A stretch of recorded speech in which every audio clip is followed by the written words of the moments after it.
গোপন খবরের ভিত্তিতে বংশীবাড়ি এলাকায় অভিযান চালিয়ে 22,000 গাঁজা গাছ ধ্বংস করল বিশালগড় থানার পুলিশ বৃহস্পতিবার সকাল 11:30 জানা যায়, গোপন খবরের ভিত্তিতে বিশালগড় থানার ওসি সঞ্জিত সেন এবং বিশালগড় মহকুমা পুলিশ আধিকারিক দুলাল দত্ত সহ টিএসআর জওয়ান এবং পুলিশ সহ সকলে মিলে বংশীবাড়ি এলাকায় অভিযান চালায় বৃহস্পতিবার সকালে।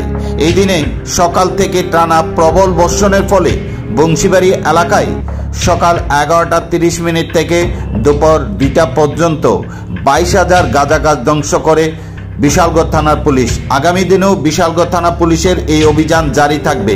জানা যায়, বৃহস্পতিবার সকাল থেকে প্রবল বর্ষণের ফলে পুলিশের এই অভিযান মাঝপথে বন্ধ করতে হয়।